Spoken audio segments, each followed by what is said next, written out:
My name is Josh, and welcome to Hide and Seek Archives, a podcast where we talk about things supernatural, cryptid, or unexplained.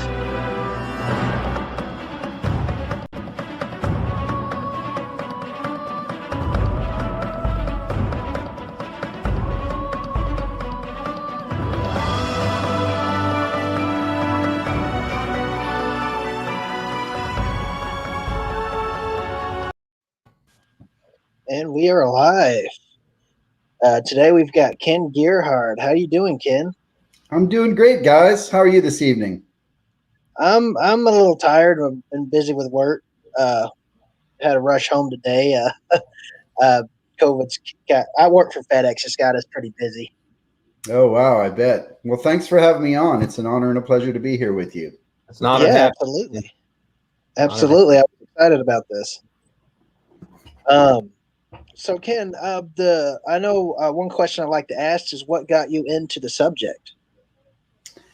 Well, that's probably the question that most people ask me because it is an unusual thing to do for a living. But what I tell everyone is that it's just been a lifelong passion of mine ever since I was a young boy growing up way back in the 1970s. And I was already a big fan of monster movies, and I loved animals and the outdoors. I collected a lot of exotic animals, and I found out about Bigfoot when I was about 8 or 9 years old, and that was right around that perfect storm time when, you know, I saw the Patterson-Gimlin film on TV, and then Legend of Boggy Creek was at the movie theater, and there was $6 Million Man with Bigfoot episode and In Search Of, and so all these great TV shows and books at the library and stuff. But what really kept me, I think what really inspired me at a young age was my mother, who was, my father was a scientist, but my mother was a travel agent, and she was very adventurous. And she would tell me stories about the Yeti and the Mothman and things like that. And she took me on some amazing vacations with her. I traveled all over the world with her, and camped along the Amazon River, and Australia, Africa, Asia, Europe, you name it. And when I was 15 years old, and when I visited these different places, I was always kind of, as a kid, researching whatever local legends they had about strange creatures. And then when I was 15 years old, my family vacationed at Loch Ness in Scotland, and I spent about a week hiking around the lake with a little 8mm movie camera and interviewing people and the locals around the loch. And so that kind of, I guess, started the fire. I never planned to do this as a full-time career. That kind of unfolded over the past couple of decades as I got involved with Bigfoot research groups here in Texas and started speaking at conferences and writing books. And then in 2006, I was lucky to start getting on television shows. So it's been an amazing ride, and I really love what I do. It's really cool. It's really cool that you got to see Loch Ness. I too followed a lot of those subjects as a kid, and was real interested in a lot of that stuff, especially the Loch Ness Monster and Bigfoot. Well, I noticed that you've authored quite a few books on different subjects. So obviously you've done a lot of research on different types of cryptids and so forth. Did you start off like with specific type cryptids, or did you just kind of step into, do you have certain cryptids that you were more interested in, and then you just started learning more about other subjects and other types of cryptids, or how did you kind of branch out? Yeah. So I guess I'm one of the few generalists within the field of cryptozoology. There are a lot of specialists that specialize in either Bigfoot or lake monsters or what have you. But I started out when the internet became a thing in the late 90s. I hooked up with some Bigfoot researchers here in Texas, and I joined a group and began to go out and do a lot of field research in Texas, Louisiana, and elsewhere, and experienced some things, found some evidence. And so I kind of started out on that. But then I think it was in 2002, I met one of my heroes, a guy named Lauren Coleman, who's kind of one of the leading cryptozoologists. And Absolutely. I asked him, you know, what can I do to kind of make a name for myself or to get, you know, kind of known in the field of cryptozoology? And he said, well, you should write a book on something that you're real familiar with and, you know, open a lot of doors. So being here in Texas, and right around that same time, I was introduced to a gentleman who heard I was in a Bigfoot group, and he had told an associate of mine that he had never seen Bigfoot, but he'd seen a flying dinosaur, is what he called it, you know. And I knew, of course, that wasn't supposed to exist. So so that was, after interviewing him, that was kind of the impetus to write my first book on Big Bird. And Big Bird is a Texas cryptid. It's a winged cryptid that's been seen mostly in the Rio Grande Valley, going back to the 1970s. And it was a pretty famous deal back in around that time. It was in newspapers all over the world. And so I began traveling down to the Rio Grande Valley and interviewing witnesses and doing research. And so I guess I kind of started out or cut my teeth on the winged cryptids like Big Bird and Thunderbirds, other potential cousins around the continent. So I kind of started out on Bigfoot, and then I branched into the winged cryptids. And, you know, I'd already done some lake monsters. And so, yeah, I enjoy it all. I mean, Bigfoot's obviously the rock star of the field, but I've investigated a lot of winged cryptids and lake monsters, and even things like the Chupacabra, Black Panthers, the beast of Gevaudan. So there's all kinds of mysterious animals. Gotcha. Well, I noticed, I guess you do some field research expeditions and so forth, right? Yeah, when I have an opportunity, for sure. What cryptids have you done expeditions on? Oh gosh, it's a pretty long list. Well, I've investigated Bigfoot, Sasquatch from Alaska, and down through all over North America. The Loch Ness Monster I mentioned, the beast of Gevaudan, which is a famous cryptid from France, like a wolf-like creature that attacked and killed a lot of people in the 18th century. Mothman, of course. I said lake monsters around North America as well. Some of the famous localized Bigfoots like the skunk ape, the Fouke monster, the Honey Island swamp monster, things like that. You know, and some lesser known cryptids, a giant turtle in Indiana called the Beast of Busco, the Loveland frog, Big Head, which is like a Bigfoot creature in Ohio. So there's a lot of oddball ones that the Pig Man from New York. And here in San Antonio, we have a legend of something called the Donkey Lady, which is kind of I don't know if it's a cryptid, but it's kind of a weird creature. Yeah. So yeah, lots of different types, and big black cats too, Black Panthers in Florida and elsewhere. So, right, yeah, I've seen some stuff on the Black Panthers. You know, I recall, and I don't know if this is something you have any knowledge on. Years ago, reading about sightings of dinosaurs either in South America or Africa. I don't remember the locations. Have you done any research on that?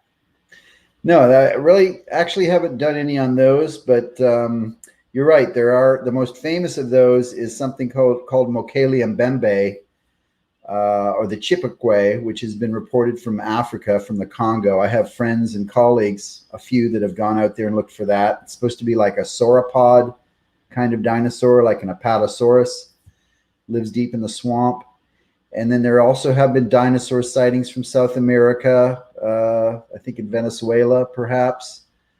In Australia, there's something like a T-Rex that's been sighted. I can't remember the name. It's escaping me. It's a weird one, Bergenyor or something. And then, but believe it or not, there aren't a lot of dinosaur accounts for obvious reasons. I don't think they're the most probable of all the cryptids, but there have been some here in the United States, smaller dinosaurs like kind of like velociraptor types on two legs, about 5 feet tall.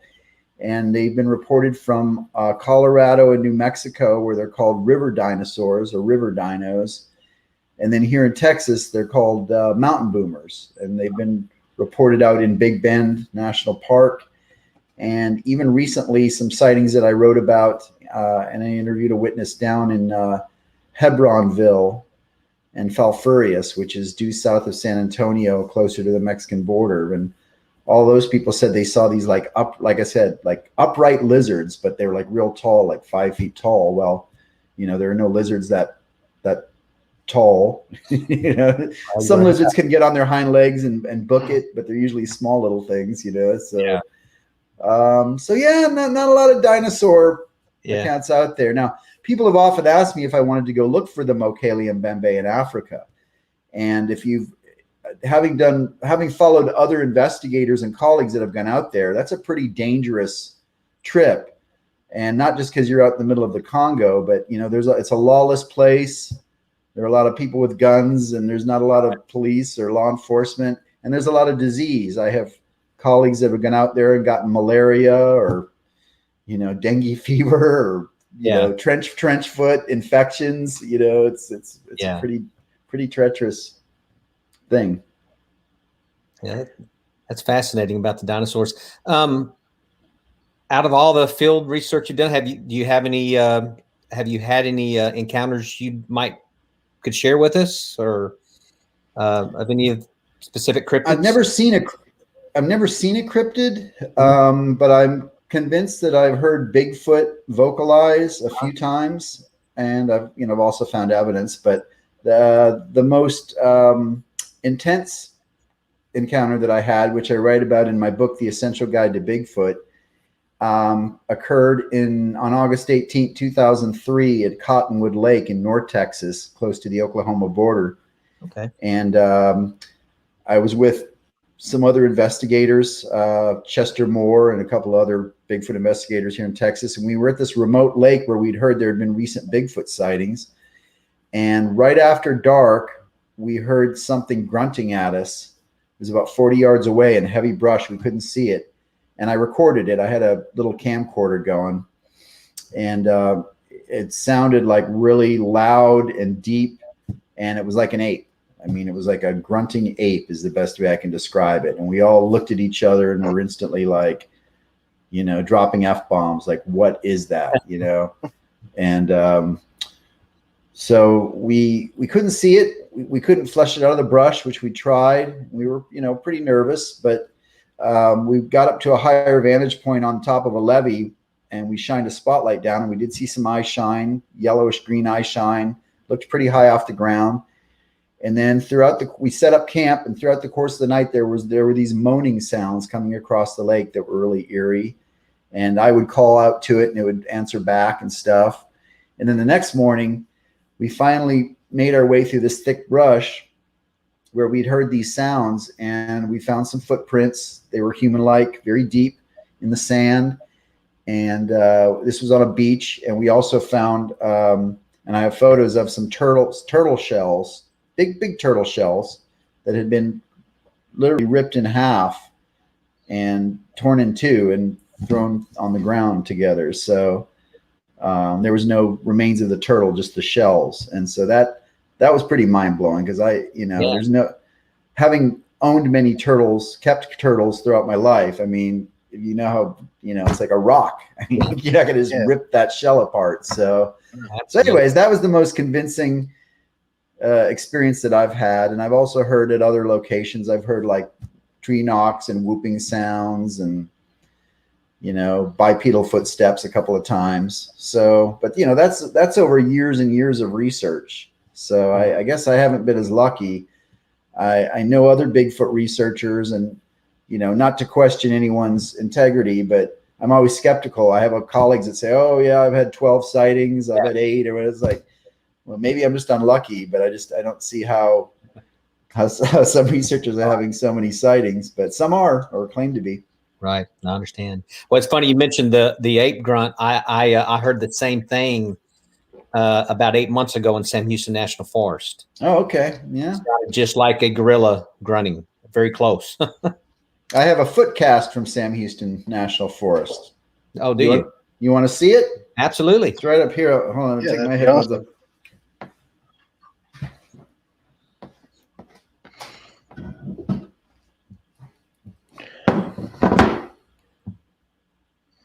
That's a pretty active area, as you know, out there in the Sam Houston. Yeah, I've heard quite a few Oh screams. wow. Well, yeah, that's a big one. Yeah, it's about And that's a good. it's about 14 inches, 15 Okay. inches.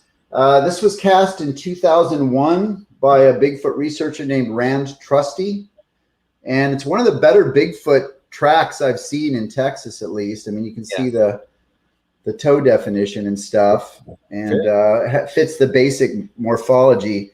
I asked Dr. Jeff Meldrum and Cliff Berkman. I've had them both look at it, and they said they both said it was interesting. What Meldrum said is that it's either a real Sasquatch track or a really good fake. So Okay. he would know. Everyone knows Dr. Meldrum is knowledgeable in that area. So, anyways, I think as active as that area is, I'm sure it's more likely it's the real McCoy. Yeah, there are groups that have been out there. Texas Bigfoot Research Conservancy is out there, and I think North American Wood Ape Conservancy. There was a couple of groups that mounted like summer-long expeditions there and got a lot of results. And one guy named Mike Hall had a sighting. So, yeah. We go out there periodically. Been out there recently, actually, and we do still get some activity. Cool. It's amazing as close as that is to Houston. You'd think that and as busy as of a national forest it is, because people coming in from Houston, how active it really is. Yeah. Well, I have a theory about that. You're right, but if you look at the lay of the land, it's kind of backdoor connected to the Trinity National Forest or the Trinity River and the Big Thicket, and that area is very active. The Trinity River is probably one of the biggest corridors for Bigfoot sightings in Texas. Gotcha. So I think maybe these animals, and there's a theory that they're very nomadic. It's just a theory, but they probably travel into the maybe they're not in Sam Houston all the time, but they're in there a lot, kind of hunting or foraging or whatever they're doing, and then they can always slip out the back door back to the Trinity River or the Thicket or some of those areas. Super highway, huh? The Trinity River. Yeah, that makes sense. It makes a lot of sense.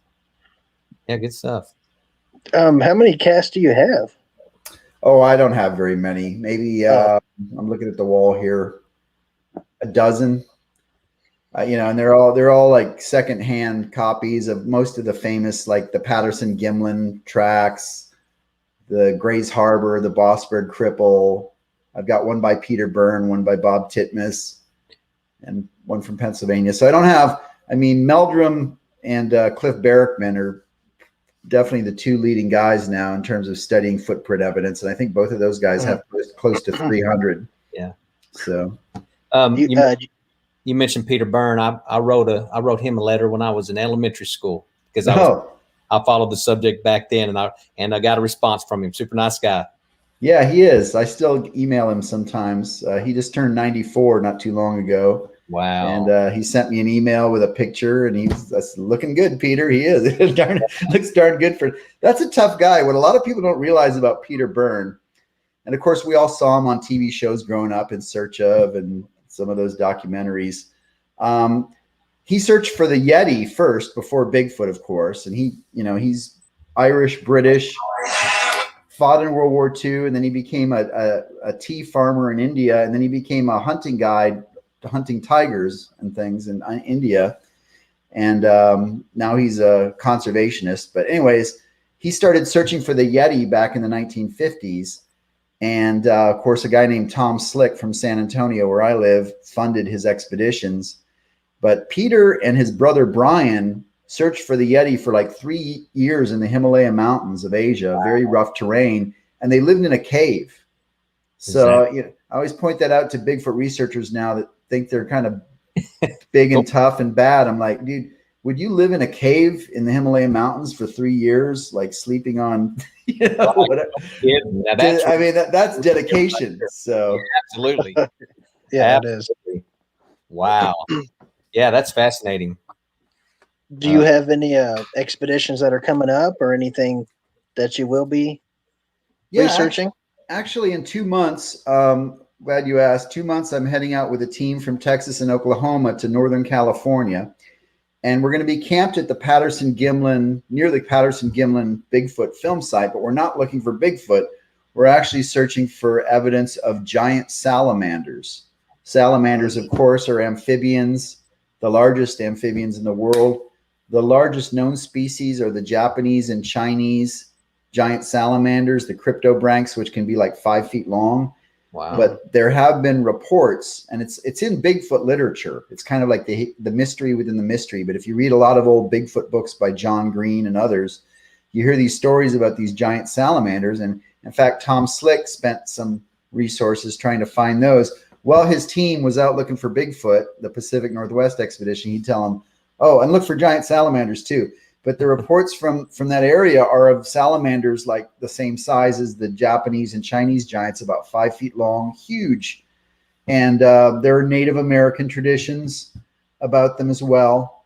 So anyways, my group is heading out there in July, and we're going to meet up with the Bluff Creek Project in Northern California.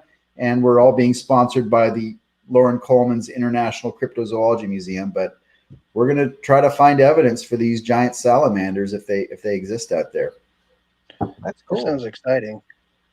It does. I'm looking forward to it. What kind of reports have you gotten on those? Well, the most famous reports that have been written about, again, there's Native American legends of something they call the Long One, which lives in the water and eats children. And it's kind of like their river monster. But if you look at cryptozoological literature, starting in the 1920s, there was a guy named Frank Griffiths who was at the head of the New River up there, and he said he saw like 4 or 5 of these giant salamanders that were enormous, that were like, he said they were like 9 feet long, which may have been an exaggeration. And that mounted some expeditions. Then in the 1940s, there was an animal collector named Van Herden, I think his name was, and he claimed to see some at a place called Hubbard Lake, a few of them, and actually hooked one, but couldn't get it out of the water because it was raining or something. And that launched more expeditions.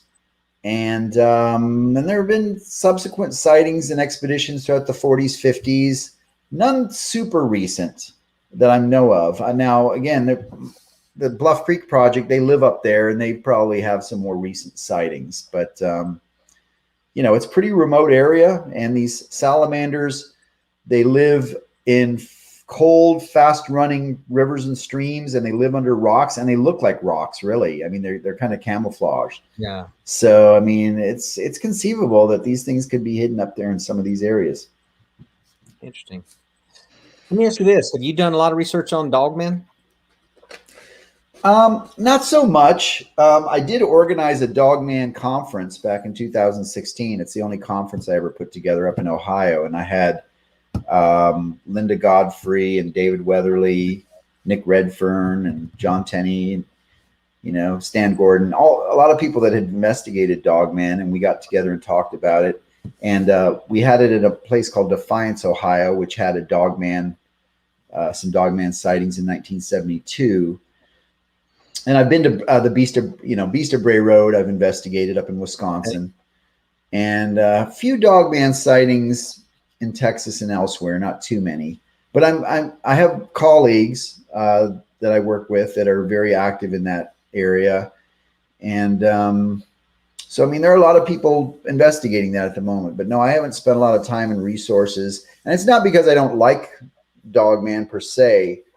But I consider it to be one of the least probable cryptids, at least in terms of being like a flesh and blood animal. It just doesn't fit into the paradigm of zoology or the natural world.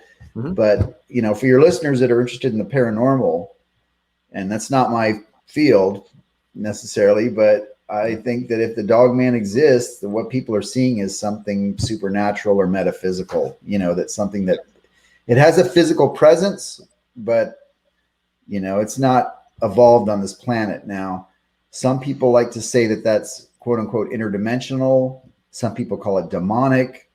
I mean, I don't know. It's beyond my comprehension, but it doesn't behave like a natural animal. It doesn't look like a natural animal.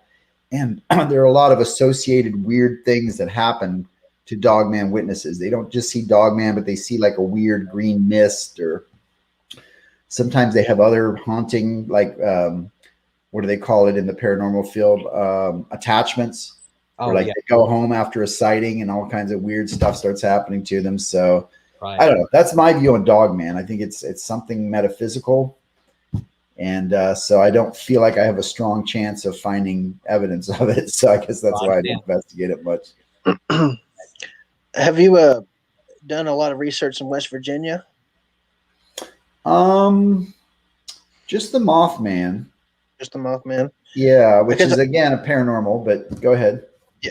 Well, I hear a lot of reports of so many different cryptids from West Virginia and the Appalachian. And I came across an article. I wanted to get your opinion on this of actual reports of a creature they're calling Sheepsquatch. Oh yeah. I don't know if you've heard of that. Yeah, actually, if your listeners go to I have a YouTube channel. If they look at Ken Gerhard YouTube, I have a Sheepsquatch explained video that's a few minutes long. I haven't investigated it personally, but it's similar to other legends of things like the Ozark Howler, which is a cryptid from Arkansas, the White Bluff Screamer from Tennessee. And they're kind of like, they're not exactly Bigfoot. They're kind of described as like, sometimes they're four-legged. Sometimes they have a wolf-like head or horns or a big cat. It's kind of a mixture of different animals, but it's mostly a four-legged thing, sometimes a two-legged thing. What I say about Sheepsquatch in my video is that I think, first of all, people like the name. It's, just something, it triggers something in our minds. It's so weird combining a sheep and a Sasquatch. It's like, oh, I want to know about that. Maybe it eats sheep. I mean, I know that's kind of a curveball, but there are other Bigfoot creatures. Like in Oklahoma, there's something called the abominable chicken man, which is a Bigfoot that supposedly broke into a chicken coop and ate a bunch of chickens. So they called it the chicken man. Left a bloody handprint behind. Okay. So if it eats sheep, maybe it would become a Sheepsquatch. I mean, so I think it's kind of like just a mixture of different legends. A lot of cryptids, guys, are what I refer to as composite identity, which means that it's a creature or an archetype that's being woven together from a lot of different influences. Maybe there is a strange animal that people have seen, but then you have a lot of like folklore and misidentifications and hoaxes, and all these things kind of get thrown together. And it becomes a cryptid. And not to attack the veracity of Sheepsquatch as a viable thing, but keeping it in context, what are the main sources where people are hearing about Sheepsquatch? It's a TV show called Mountain Monsters, which are a bunch of kind of fun guys, hillbillies that run around in the woods and fire off their guns at everything. And it's also a show called Monsters and Mysteries in America, which was kind of like a, more about like the folklore and stuff of monsters. So I don't know. I don't know of any, like, I have colleagues in West Virginia I could ask, but I don't know of any like real convincing Sheepsquatch sightings or reports, at least that I've looked into. So I don't know, but maybe there are some. No, I just came across the article and I thought it was the weirdest thing, and I wanted to ask you because I know you would know a lot better than anyone. And I thought it was the weirdest thing because I don't know if they were recent reports, but they were talking about it having the head of a sheep and the body of a Sasquatch. It's so weird. Yeah. Well, now there are cryptids called goat men. I mean, well, I don't know if they're cryptids, but you heard of like the Lake Worth goat man, and there's a goat man in Maryland and Kentucky, and so it's kind of like supposedly a Bigfoot with horns, but it just doesn't make a lot of sense. So again, I think these are kind of like, localized archetypes that have just legends that have been kind of put together. But to underscore my point, I mean, like you said, you heard a name and you're like, oh, I got to find out about that. So it's it's just a cool name that people want to ask about. So well, exactly. If you look at native, I follow Bigfoot more than all the other. They all interest me, but I know there's a lot of in Native American history. There's a lot of stuff about Bigfoot. Yeah. Are there other cryptids in your research? Have you identified? Has that come up in any Native American history? Any of the other cryptids that you've researched? That's a very good question. Yeah, obviously Bigfoot, Sasquatch, there are many Native American traditions that refer to those types of creatures. Lake monsters are pretty common. Like the Lake Champlain monster, there was a creature, Gitaskok, which was like a horned serpent-like lake monster. And then in Canada, where you have a lake monster called Ogopogo, it was actually known as Nahitik. Sorry, guys, it's been a long day. And then in Alaska, I've investigated the lake monsters called the Jigignak. So there are these, and they're kind of like Loch Ness type serpentine lake monsters. So those are native traditions. Another one would be the Plesiosaur of Illinois, which a lot of people think is a thunderbird, but that's a whole nother story. It's really kind of a river monster. Thunderbirds, and these giant winged creatures like Big Bird that I was talking about earlier. The Lakota people talk about the Wakanyan. I'm trying to remember some of the other names. There's a bunch of those too from the Ojibwe people and the Cree, and some different tribes talk about have Thunderbird traditions. The Kwakiutl in the British Columbia and the Tlingit, they have Thunderbird totems and things. So those are the main ones, kind of like lake monsters and winged creatures. I can't think of a lot of, unless you start getting more into kind of the mystical side. Yeah. And then you talk about things like skinwalkers and the deer woman and some of those, but those aren't really considered. The Wendigo, I don't really consider those cryptids because they're just, too fabulous. But yeah. But there is a lot of evidence that Native Americans were encountering these lake monsters, and which were all very similar, large and serpentine, and the giant birds, the thunderbirds. When you mentioned the giant birds, are these? I think I've read about pterodactyl sightings, right? Yeah. Is that the same thing basically, or are we talking about two different types creatures? Well, there's two types, and I don't know how to explain that, but there is the pterodactyl type, which, I've interviewed dozens of eyewitnesses that swear they've seen these, leathery winged, bat-like wings, pointy head, long beak. Sometimes it has the hump on the back. Sometimes they have a long tail, like a snake-like tail. And so a lot of those sightings, but then I also get a lot of sightings of the other type, which are feathered, massive birds with a wingspan from 14 to 20 feet across. Oh, wow. Usually black feathers or dark colored charcoal brown, dark brown, and a hooked beak like a raptor, an accipiterid, like an eagle or a vulture.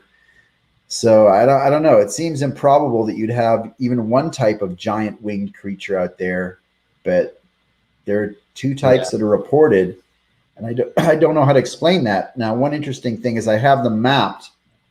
I have all my walls. You can't see these walls over here. They're covered with maps where I have tacks and all the sightings of different cryptids, and the Thunderbird reports of the pterodactyl and the giant bird reports seem to cluster together in the same areas. So it makes me wonder if it's a case of perception or interpretation. Right. Whereas people are either seeing giant birds and are making them pterodactyls in their heads because they're so big and maybe they look kind of quote unquote prehistoric, or are people seeing living pterosaurs, which is less likely, but who knows? And we're learning more and more from fossil finds that pterosaurs looked more bird-like and less lizard-like or reptile-like. You have to get that Jurassic Park image out of your head and think about pterosaurs had, for example, their bodies were covered with these things called pycnofibers, which were like primitive feathers, like kind of a furry feathering. So we know dinosaurs had feathers now, right? So I mean, maybe they looked more bird-like than we. So I don't know. It's interesting. Is it like specific terrain where? I'm sorry, I didn't mean to interrupt. Would the dragon sightings fall in that same category? I've heard of reports of people seeing dragons. Well, are we talking about modern dragons? Because I would equate those to the pterosaurs. Because if you look at a pterosaur, a pterodactyl, I mean, it would look just like a classic dragon. But keep in mind, there are many different dragon legends around the world. Mm-hmm. You have like the Chinese dragon or Asian dragons, the lung. You have the amphitheres, basilisks, wyverns. I mean, there's lots of different types of dragons. Quetzalcoatl. So there's a lot of different types, but generally, I think what you're saying is like a flying reptile type thing, like the classic European, kind of like Game of Thrones, kind of. Yeah, Game of Thrones dragon, the Western dragon, which is. I'm not really familiar with anyone that says they've seen exactly that. That would be remarkable, but you know, these winged reptilian pterodactyls. I mean, to me, that would look very much like a dragon. Yeah. Most of the reports you've gotten of the winged creatures are those more mountainous regions, or is it specific terrain, or just different terrain? Somewhat. That's a good question. Like I said, there's a lot of sightings from the Rio Grande Valley, which is as flat as you can imagine. Yeah. And also a lot of sightings from Illinois, strangely, in the center part of Illinois, which is all kind of flat farmland. But there are sightings, and most of the sightings in Pennsylvania, which has a lot of sightings, are in a mountainous region in the north. Alaska has a lot of sightings. And the Rocky Mountains, I've got a lot of sightings mapped from, all the way from Montana down through Colorado and New Mexico, Arizona. So, and there's a lot of sightings on the West Coast. So some are in mountainous regions, but there are some kind of oddball sightings that come from flatter areas, which, I don't know, again, how to explain that. It's one of the more, and having investigated it for years and years, it's one of the more problematic cryptids because we don't have any physical evidence. I mean, no one's found a giant feather or an egg or a nest or a giant pile of bird crap that covered their whole car. Yeah. So if these things were out there, you think they'd be leaving, and you think people would be seeing them more too. So all I can say is that I've interviewed through the years dozens and dozens of normal people, very credible eyewitnesses from all walks of life that swear that they've seen these things. Did they claim aggressive encounters, or any of them? Some do. Not too many. There was a guy in Illinois, I didn't interview him, but there's a guy named Marlon Lowe in 1977 when he was 9 years old. He was picked up by one of these Thunderbirds and carried about 30 feet in front of 7 eyewitnesses, including his parents. That was a pretty famous encounter. The Lawndale incident happened in Lawndale, Illinois. I interviewed a gentleman here in Texas that almost had a similar experience. He claims that a Thunderbird swooped down at him when he was a kid, but he ran inside and got away. But generally not. I mean, those accounts are rare. Usually people just see them soaring overhead, or, I mean, people are obviously scared and freaked out because they're so big. Yeah. And maybe they assume that it's hunting them or tracking them or something. But generally people just see them flying around or rarely landing on things. Yeah. But you bring up an interesting sociological question, because all of these creatures we're talking about are pretty fabulous and scary in terms of being big and weird. And I probably would be scared if I came across a lot of them, but there's a tendency for people to want to make all of these things into monsters, to monster size them, Mm-hmm. How many attacks are there? How scary are they? Are they abducting people? And I think that's just human nature that, that's ingrained in our culture going back thousands of years. We've had monsters in all of our cultures, and it's a big part of who we are. So, but for example, going back to Bigfoot, I mean, other than a few accounts, you got the Teddy Roosevelt story about Bauman, and the trapper that was supposedly killed by a Bigfoot in the 1800s. Then you have the Ape Canyon incident from 1924, Mount St. Helens, Washington, where these miners shot a Bigfoot, and then their cabin was supposedly attacked at night. And then there's an account from Arkansas with the Fouke monster in the Legend of Boggy Creek, where Bobby Ford ran outside to confront a Bigfoot and it ran into him and knocked him down. But other than just a few accounts, Bigfoot doesn't seem to be aggressive towards humans. I don't think it is. Right. I mean, I write about this in my book, The Essential Guide to Bigfoot. I think Bigfoot is afraid of us as we are of it, and it tries to avoid humans at all cost. What is your opinion on the stickman or the rake? Do you think that's more supernatural, or do you think that could be an actual cryptid? Yeah, it doesn't fit anything in the natural world. It seems like more of a supernatural kind of thing. And I understand people view cryptozoology, there are some gray areas.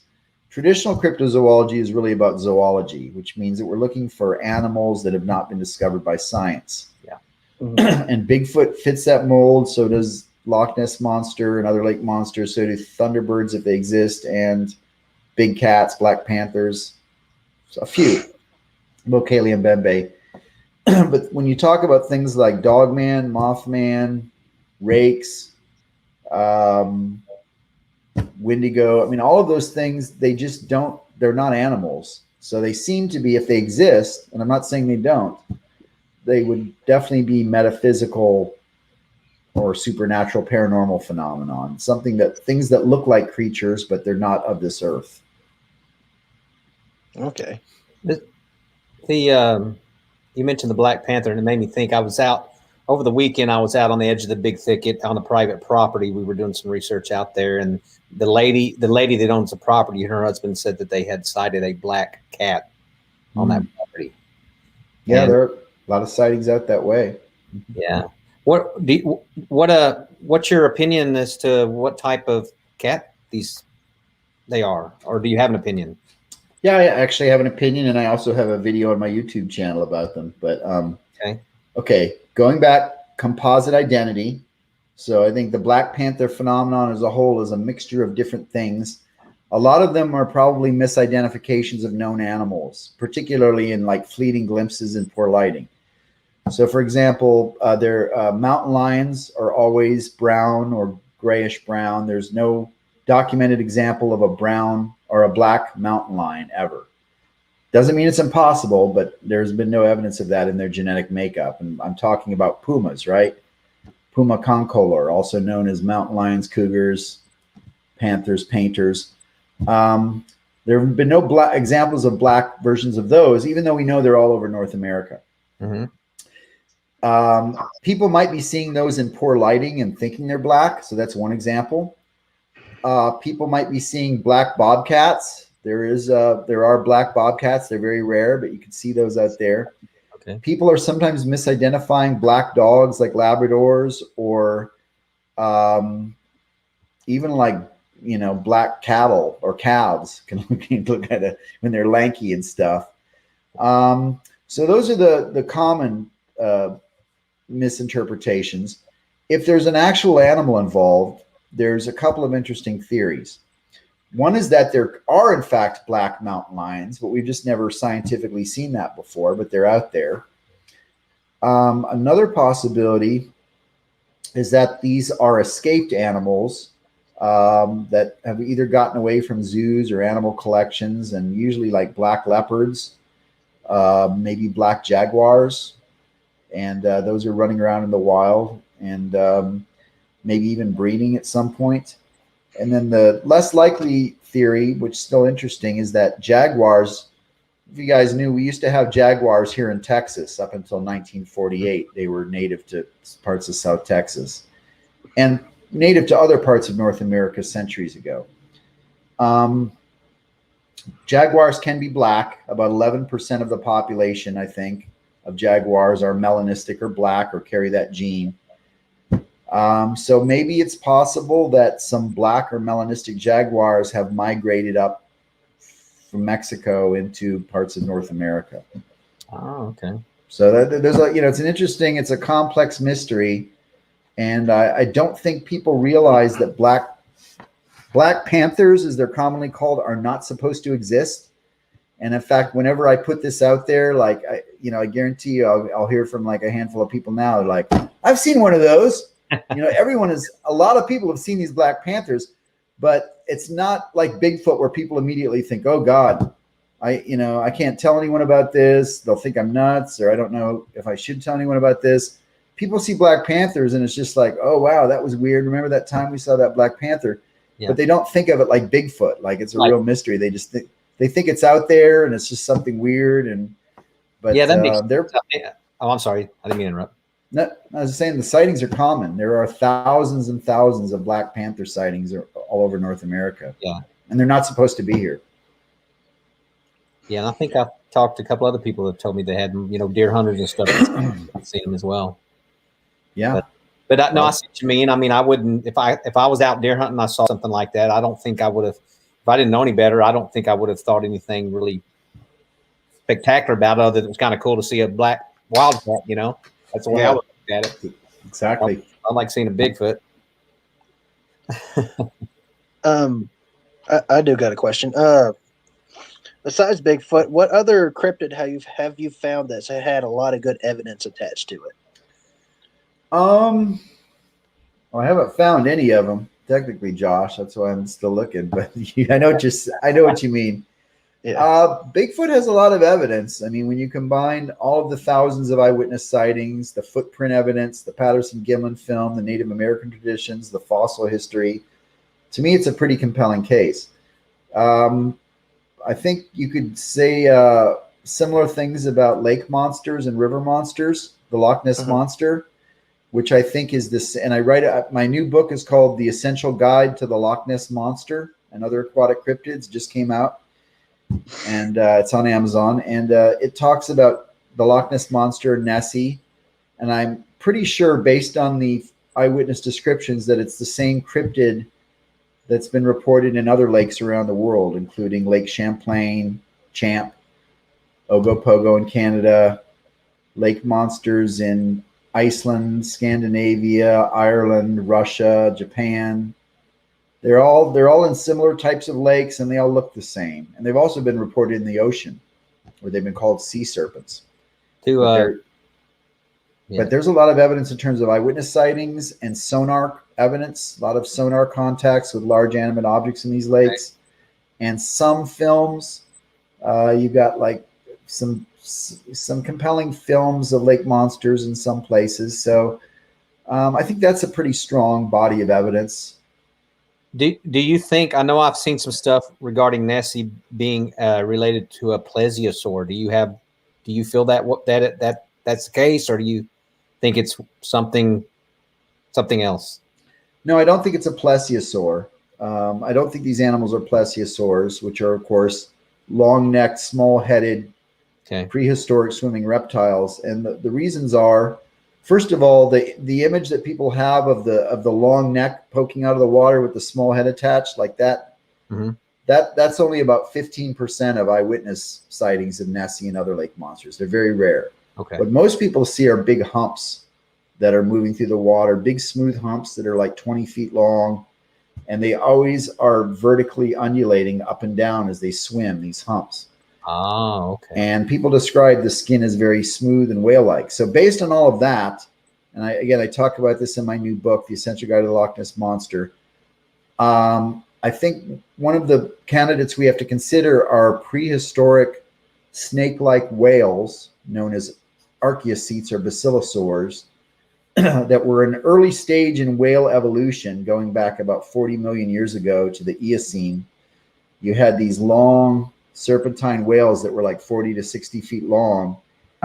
And they supposedly died out tens of millions of years ago, but they really fit the descriptions of Nessie and these other lake monsters.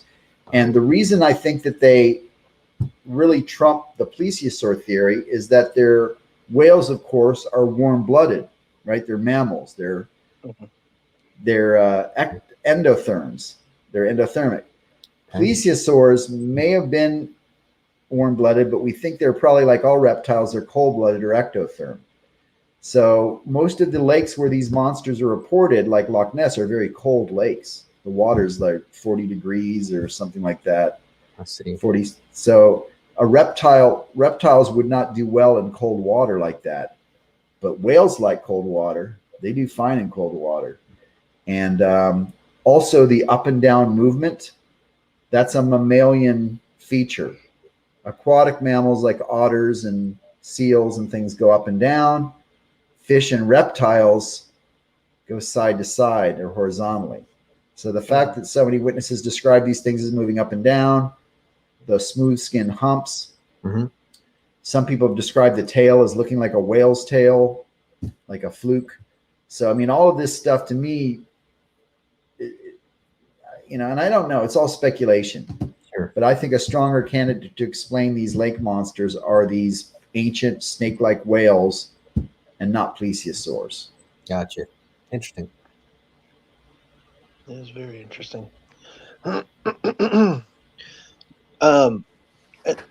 Have you? I know you probably have, but in Florida, I had the honor of doing the 168 hours with Carrie. Cool. And we went out there, and I actually talked to some people in town, and they were talking about seeing mega-sized snakes, like snakes bigger than you typically see, like at the zoo. Or have you heard stuff like that out in Florida? Well, they do have. Well, I mean, how big are we talking, Josh? Because there are they were saying pythons that it could out there. eat a cow whole. That big. There are of course now invasive big snakes in the Florida Everglades in Florida, like escaped pythons, rock pythons, reticulated pythons, maybe even anacondas. Some of those snakes, the longest accepted length for any snake is like 23 feet. And there have been accounts of snakes in the Amazon and maybe elsewhere close to 30 feet long. So that's a pretty damn big snake. That's a big snake. So I have no doubt there are some 20-foot snakes living in Florida. I don't know if they'd get any bigger than that. The biggest cryptid snake sightings in the world come from the Amazon River in South America, where you have these giant anacondas that have been sighted, known as the Sucarihu gigante. And these snakes have been reported to be up to 60 feet long, although, that's never been proven. And of course, you had there was an ancient snake called Titanoboa. I think it lived during the Miocene, and it was, like 50 feet long. So there were snakes in the past that got to be that big. But, when people see a snake that's 20 feet long slithering towards them, you can imagine how the imagination might. That snake could eat a cow, I mean, they could definitely eat you. I mean, there's no doubt about that. By you, I mean anyone out there listening. Those snakes could eat a person. So that's pretty scary. Long enough to see how long it was. There are big snakes out there, and those are real. So that's not a cryptid. That's a really scary thing out there in Florida. Now, I know I messaged you about this, but the mega hogs. I used to love coming to your table and learning about those and seeing the pictures. Did you ever do any expeditions to actually see these things, or has it just been pictures that you've seen? No, I haven't done any big hog expeditions. It's interesting you bring that up. I remember years ago planning something, but it just never happened. Yeah, these mega hogs. I mean, here in Texas, we already have some pretty damn big hogs that are like, up to 300 pounds. That's when you see a hog like that, it's already pretty scary. Yeah. And they're aggressive as hell, as you guys know, but I'm probably more afraid of running into a big hog than Bigfoot, honestly. But these mega hogs, like Hogzilla is the famous one that I think was shot out in Georgia about 15 years ago or something. I mean, this was a hog that it was a hybrid. So basically you had domestic hogs, which are, they can get up to be 1,000 pounds on a big domestic farm hog. And those escaped into the wild and interbred with maybe either interbred with wild hogs or just once domesticated pigs go into the wild, sometimes they start growing tusks and get shaggier and they look, they become more like wild boar looking things. But there have been some like 600-700 pound hogzillas or big shaggy tusked hogs out there that have been shot in certain places. And there was an interesting theory behind the famous one, Hogzilla. It was being seen around this lake that was being stocked with, I think it was like a fish farm. And so they had these giant bags of like protein and super protein infused fish food by the lake that they would feed the fish, and Hogzilla would come out and like rip open these bags and eat this like super protein injected fish food. And that they're thinking that might be one of the reasons why it got even bigger and more powerful, if that makes sense, because it was eating this just supercharged foods. So it's kind of a cool story. That is cool. I always found that to be the most fascinating thing of the conference as a kid. So I know I'd always be over there checking it out. Yeah, I got pictures of Hogzilla. It's a cool thing to look at. It is. I always enjoyed that. Yeah, I've always wondered if there's still any more out there that big. Possibly even in Florida, because I know when I was in Florida during that expedition, signs of hogs were everywhere. Everywhere I went, everywhere out there, it didn't matter if it was swamp, bog, cypress trees, you could see signs of hogs everywhere, and they had burrows everywhere. So I was always wondered if there would be any that big out there. I wouldn't be surprised. A few out there that size. And you're right. Those were. I was more worried about running into those than I was Sasquatch on that expedition. They're mean. They are. They'll square up with you in an instant, man. Oh, yeah. They don't care. Mm-hmm. For sure. So I was always checking corners for those things, especially seeing that many signs of them. Are you working on any new books? Not at the moment. Thanks for asking. I'm about to start filming for a season 2 of a show on the History Channel called The Proof Is Out There. So that'll be airing sometime this year. So I'm getting ready to do that. And the expedition I mentioned. And I've got a lot of public appearances this year. I'll be speaking at some Bigfoot conferences and other types of conferences all over the country. So I've got a lot of public appearances and TV work and some expeditions, but I'm juggling a lot, but I haven't started on a new book yet. If somebody in the audience wants to know where you'll be speaking, do you post that anywhere, or do you have a site? Yeah.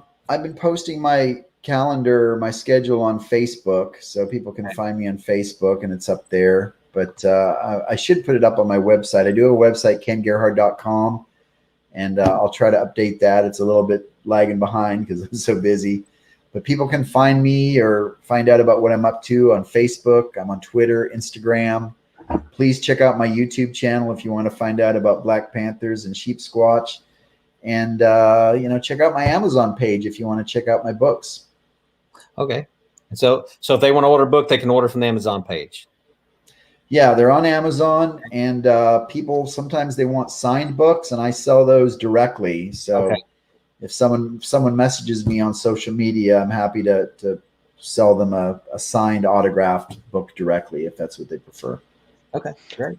I'll have to get one before the conference just to have you sign it.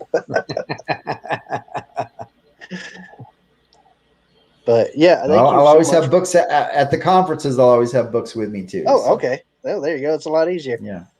But thank you so much for coming on and taking the time. Thank you for having me, guys. Great questions, and we covered a lot of area. This was a lot of fun. Thanks for having me. Yeah, I enjoyed it. A lot of fascinating material for us. Definitely. Really appreciate it, and you've got a vast knowledge base there. Oh yeah. Yeah, I'm definitely going to check out your newest book. I definitely want to read that one. Are some of your books available in audio as well? The Essential Guide to Bigfoot is available as an audio book.